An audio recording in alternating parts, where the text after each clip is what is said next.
자, 우리공화당 조원진 대표 오랜만에 모시겠습니다. 대표님 어서 오세요. 반갑습니다. 네, 하도 오랜만이라서 우리 고성국 TV 시청자들께서 얼굴 잊어버리실 것 같은데 인사 한 말씀 해주세요. 고성국 TV가 구국 활동을 하심에 대해서 감사드리고 시청자분들한테도 감사드립니다. 그동안도 계속 태극기 집회를 해오신 걸로 알고 예. 있는데요. 서울역에서요. 이번 지난 18일은 서울역이 좁아서 네, 남대문, 숭례문 오. 쪽으로 나왔죠. 네, 그래서 25일도 네. 다음 이번 토요일도 숭례문 쪽에서 집회를 하고 결국은 이제 다 일어나야 된다. 이게 그 이재명의 민주당 또 범죄자 이재명의 나라는 막아야 된다. 그리고 윤석열 대통령이 고군분투하고 있잖아요. 네, 뭐 기각을 될 거다 확신을 가지고 네, 전 국민이 지금 지지율 50%가 아니고 지지율 60% 가고 천만 모이면은 못합니다. 그래서 많은 분들이 모이고 또 여론조사 오면은 적극적으로 임하고 네, 또 주변에 좋은 방송들 특히 고성국 TV 방송 퍼나르고 이렇게 하면은 이게 근데 제가 걱정하는 것은 네. 야들 제가 말은 뭐 사법 카르텔이나 좌파들이나 민주당 야들은 그 날짜를 거의 3월 초로 맞추거든요. 그래서 우리가 3월 10일 날 박근혜 대통령이 파면됐잖아요. 예. 그래서 5구 대선했는데 걔들은 그런 거 잘 맞춰요. 그래서 3월 10일 정도 맞춰서 갈 가능성이 있다. 그래서 그래 따지면은 설 연휴 빼고 나면은 딱 한 달 남는데 한 달 동안은 전 자유파 국민들이 다 들고 일나자. 다 들고 일나서 뭐 지방에서 하는 것도 좋지만은 지금은 서울로 집중해서 네. 한판 실질적인 내전 상태 한판 싸움을 해야 된다 이렇게 봅니다. 그래요. 제가 한남동 1차 대첩, 2차 대첩을 취재하러 거의 매일 나갔는데요. 거기서 우리공화당 당원들을 여러 분 만났어요. 근데 그분들이 하나같이 하시는 말씀이 우리공화당도 열심히 투쟁하고 있다. 조원진 대표도 열심히 투쟁하고 있는데 왜 한 번도 안 불러주시냐. 막 항의성 요청을 하셔가지고. 애국 투쟁은 뭐 각 분야에서 혹은 예. 각 장소에서 하는데 네. 뭐 시간적으로 3월 1일이 될지 그렇지 않으면 2월 마지막 주가 될지 그 진행되는 과정들을 보면서 우리가 전 국민 전체 구국 투쟁을 서울 한복판에서 해야 된다. 네. 아마 그 여론들이 이제 소위 말하는 여론조사를 이끌면서 예. 그렇게 가면은 조사 상황도 한 60%까지 안 가겠느냐. 네. 또 이번에 서부지법에서 오늘 뭐 서부지법에는 긴급 의안 질의를 한다 그러더라고요. 네. 그래서 국민의힘 국회의원들이 뭔가 이상하다. 어. JTBC 문제도 있고 하니까 이거 내용 가지고 좀 제대로 싸워라. 그 특정 몇 사람들은 소위 이 유도하는 그러한 상황들이 되게 많고 유튜브나 여러 군데서 많이 나오고 있잖아요. 네. 그래서 이런 내용들이 있기 때문에 명확한 내용들이 있기 때문에 국민의힘이 이 문제를 가지고 소위 지금 서부지법 관련된 폭도로 몰고 있는 이 상황들을 완전히 제압을 해라. 예. 그러면은 국민들이 이게 정말 이렇게까지 하는구나라는 느끼는 순간에 이 판은 끝난다. 예. 그랬으면 우리 좋겠어요. 대표님이 재선하셨던 거예요? 삼선하셨던 거예요? 삼선했죠. 삼선. 국회의원 한 사람이 할 수 있는 일이 엄청납니다. 예, 그렇죠. 왜냐하면 국회의원이 독립된 기관인가 동시에 입법 하나를 하면은 한 최소 300만 명 정도가 관련되잖아요. 네. 제가 그 당시에 부정선거 방지법을 했잖아요. 네, 네. 그때 국민의힘 국회의원들 몇 사람 안 도와주더라고. 그런데 아무튼 12명 해가지고 했어요. 예. 그게 지금 계속 나오는 거잖아요. 이번에도 야당한테 압박을 해야 되는 게 네. 좀 부정선거 문제 아무튼 뭐 업무라고 하고 계속 떠들었지만은 대통령이 직접 거론했단 말이에요. 네. 윤석열 대통령이. 이제 그렇죠. 덮고 갈 수는 없다. 네. 이제는 어떻게든 간에 이 문제를 수사를 해야 된다. 수사를 하려면은 서버를 다 열어야 되잖아요. 네. 지금 몇 번 가서 이제 그 조사를 했다 이러는데 그거는 서버를 안 연 상태에서 암만 껍데기 박아야 의미가 없잖아요. 그래서 이런 거를 다 하게 됐을 때 또 하나의 반향이 있다. 그래서 이제 또 저는 앞으로의 선거, 뭐 지방선거가 네. 됐든 뭐 우리가 조기 대선을 안 원하지만은 그런 선이 됐을 때 이 부정선거를 없애는 방법은 민주당한테 요구를 해라. 국민들도 요구하고 국민의힘이 원하는 게 투표소 개표밖에 없다. 그다음에 그 사전선거도 투표소 개표, 본선거도 투표소에서 개표하는 것은 그 당시에 제가 행안위 간사하고 선관위에서 유일하게 할 수 있는 방법은 투표소 개표밖에 없다. 경찰만 더 지원해주면은 투표소 개표는 가능합니다. 예. 그렇게 들었기 때문에 뭐 1차적으로 지난 부정선거에 대한 부분들은 수사를 통해서 하고 앞으로의 문제는 투표소 개표의 상황들을 몰고 가서 네. 투표소에서 개표하는 그런 방법으로 가면 된다. 이래 보죠. 좀 전에 이제 서부지법 사태와 관련해서도 말씀을 잠깐 하셨고 부정선거 관련해서도 말씀을 하셨는데 이게 국회의원 한 사람이 정말 작심하면 못할 일이 없잖아요. 없죠. 적어도 국민한테 알리는 측면에서는 모든 걸 다 할 수 있잖아요. 그 108명이나 되는데 저거 왜 저러고 있어요? 보시기에 어때요? 공수처 만들 때, 공수처법 만들 때 2019년 제가 마지막 국회의원 그때니까 저 혼자 텐트 치고 꼼수 위성정당하고 39일간 제가 국회에서 농성했어요. 네, 그때 내가 2019년 2020년 초. 그때 국회의원이 국민의힘이 118명. 그래서 제가 그랬어요. 118명 단식 들어가자. 그 118개의 텐트를 국회에 치자. 그러고 실려 나가자 전부. 네. 그러면 공수처법, 꼼수 위성정당 막는다. 이 거대 야당을 만든 것도 꼼수 위성정당의 영향이 되게 커요. 예. 예. 그다음에 이 공수처법 옥상옥을 만들었는데 민주당의 사법 장악을 하는 이걸 만들어 놓은 거잖아요. 그때 제가 조금 더 붙이면 그때 내란하고 외환죄는 예. 공수처법에 굉장히 논쟁이 있었어요. 아하. 그거는 공수처에 넣으려고 공수처가 그 정도 능력 안 된다.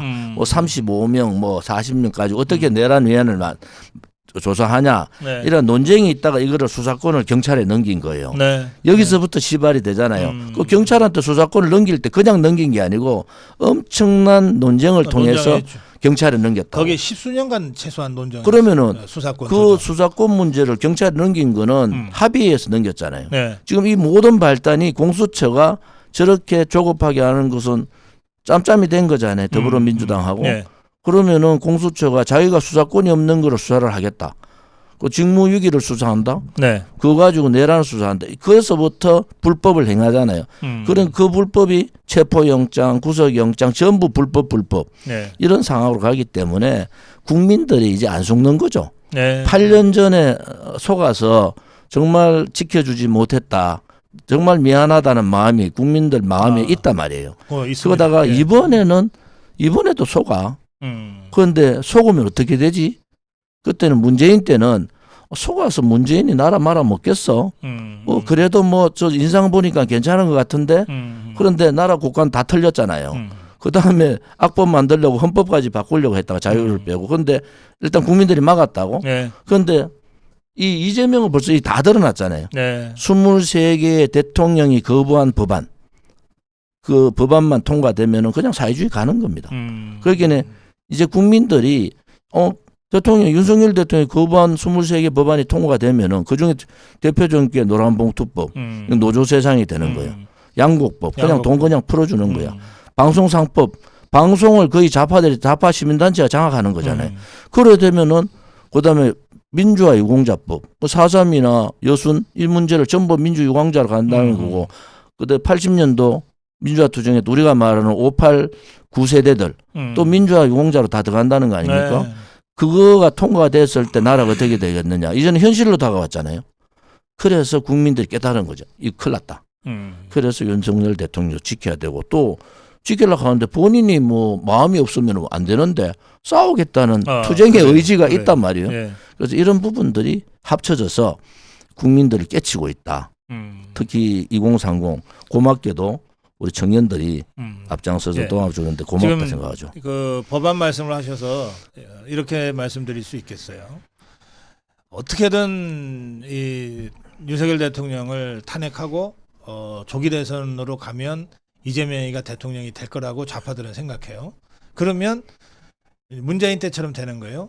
국회는 지그들이 압도적 다수고 모든 악법들을 다 통과시키면 대통령이 거부권 행사를 하지 않고 계속 두드려주면 이게 이제 법과 제도가 돼버리는 거죠. 그러니까 그나마 윤석열 대통령이 이거를 수많은 그 악법들을 거부권을 행사해서 막아냈기 때문에 그나마 대통령이 아직 대한민국이 완전히 적화되지 않고 이게 버티고 있는 건데. 그 윤석열 대통령 생각은 네. 뭐 윤석열 대통령과 같은 철학을 갖고 있는 정부 관료들이나 검사들 혹은 감사 원장, 뭐 감사원장은 별도의 기관이잖아요. 예. 여기에 대한 탄핵, 특검 탄핵 전국도 화가 나지만은 아무것도 할 수 없는 거예요. 본인이 예산조차도 못하는 상황을 딱 왔을 때 느낌은 예. 아 이거는 대선 불복이다. 그리고 내가 대통령으로 살 수 있는 일이 하나도 없다. 하나도 없죠. 저는 이재명이나 민주당이 좌파들이 대선 불복하고 있는 거다. 이거 분명히 아셔야 되는 거예요. 왜냐하면 국민들께서 아니 대선에 지금 불복을 하고 있는 거지. 왜냐하면 윤석열 정부를 무정부화 시켜버리는데 예. 그래서 이런 부분들은 국민이 뽑은 대통령을 불신하고 불복하는 사태. 그게 내란이죠. 네. 그게 내란이죠. 그래서 그런 부분에 대해서 이제 인식을 하고 계신단 말이에요. 아무리 방송에서 소위 보수를 자처하는 방송들도 가짜 보수다. 걔들이 이제 안 속는 거죠. 왜냐면 많은 유튜브나 그다음에 뭐 고성국 우리 박사님 같이 뭐 전달하잖아요. 전달하면은 100만, 200만, 300만이 하루 아침에 다 본다고. 그러니까 이제는 진실을 팩트를 가지고 하지 않으면은 안 속는 사회가 됐잖아요. 그래서 예. 그런 부분에 있어서는 그렇습니다. 이제 우리가 제가 시간이 없다는 말씀을 드리는 것도 한 달밖에 없다.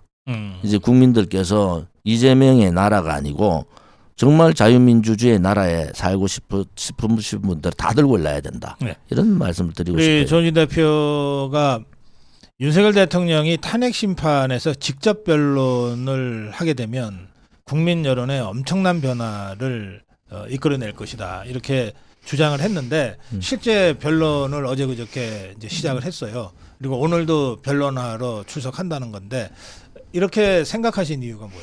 뭐 지금 군들의 대한민국 군의 그 장성의 제일 위에 있는 사람들의 모습을 우리는 봤잖아요. 네. 국회에서 울고 거짓하고 이런 모습들이 대통령의 말로서 다 문제가 있다고 드러난 거잖아요. 네. 그래서 그런 부분들을 국민들한테 대통령께서 아무 생각 없이 계엄을 한 게 아니다. 이것은 분명하게 더 이상 나라를 이끌 수 있는 상황이 아니다. 그러면 이거를 국민들과 직접 할 수밖에 없다. 네. 그래서 불법적인 공수처는 뭐 수사에 응하지 않지만은 뭐 불법이니까 탄핵 부분에 대해서는 이 부분도 물론 그 국회에서 탄핵 소추안이 한 번은 정족수 부족으로 부결됐잖아요. 예, 12월 7일. 그거 다시 한 것도 잘못됐잖아요, 사실은. 그렇죠. 그것도 예. 잘못된 거예요. 왜냐하면 헌법재판소는 단심제잖아요. 그럼 실질적으로 국회가 1심, 2심을 하는 거하고 똑같단 말이에요. 아하, 예. 그런데 그것 또한 일세부재의 원칙에 맞지 않잖아요. 그런 부분에 있어서는 이 이재명의 충성파들, 특히 이재명한테 붙어서 뭐를 좀 원하겠다는 그 사법의 정치 법관 복을 입은 정치인들 그런 사람들의 충성심들이 더 이제 자유파 국민들을 뭉치겠다. 네. 조금만 더 힘을 내시 가지고 뭐 제가 시간이 없다는 말씀도 경험을 해보니까 네. 이게 일사천리로 막 가는데 지금이 음. 가장 중요한 네. 시점이다 이래 보는 거죠. 그 이제 8년 전에 우리가 그 참담한 경험을 다 했기 때문에 이제 시간이 없다는 말씀을 계속 강조하시는데 그때하고 다른 게 세 가지가 있다고 제가 말씀을 처음부터 드렸어요. 하나는 대통령의 적극적인 투쟁 의지가 있다. 두 번째는 100만, 200만, 300만이 광화문에서 모이고 있다. 세 번째는 기성 언론, 올드 미디어는 다 장악됐지만 여전히 그러나 자유파 유튜브가 있다. 그래서 그때와는 다르게 우리가 승리할 수 있다. 이런 말씀을 제가 계속 드리고 있는데 하나 더 이제 예. 2030 세대. 2030 세대가 이제 2030 세대가 앞장섰다는 거예요. 이번에 그 서부지법의 문제, 저는 뭐 폭력을 원하진 않지만은 네네. 그런데 그 사람들을 전원 구속을 간다.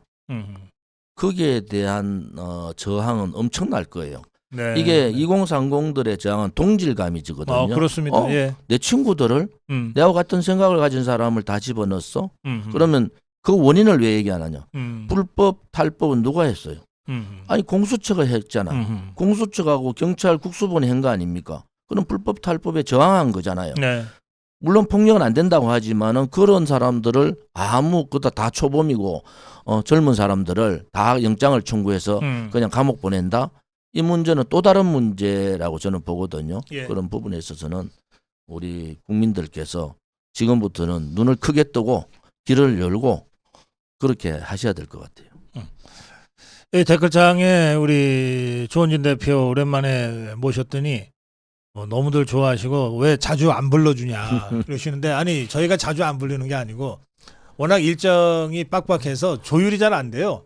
좀 자주 나오시면 좋겠네요. 불러주십시오. 네, 우리 자유파가 워낙 뭐 어디 종북주사파하고 다른 게 뭐 유니폼 입고 조직돼서 움직이는 그런 세력이 아니잖아요. 그러다 보니까 여러 이야기들이 내부에서 막 용광로처럼 들끓으면서 그러나 이 집단지성에 의해서 한 방향으로 지금 가고 있잖아요.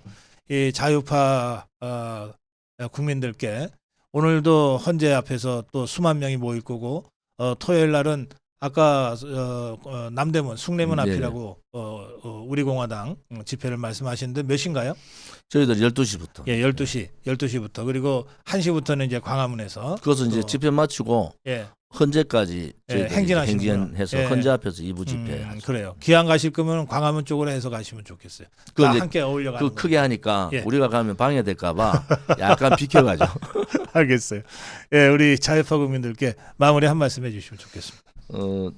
결국은 대한민국은 지켜야 됩니다. 이번 8년 전에 앞장섰던 저로서는 많은 국민들이 함께해 준 데 대해서 너무 감사스럽고 또 투쟁의 의지를 갖고 있는 윤석열 대통령한테 감사드리고요. 특히 2030 젊은 분들한테 이제 우리 대한민국의 미래를 책임질 분들이다. 대한민국의 미래는 밝다. 그런 의미에서 이번에 윤석열 대통령이 다시 기각돼서 대통령직으로 복귀하기를 바랍니다. 예, 오늘 말씀 잘 들었습니다. 고맙습니다.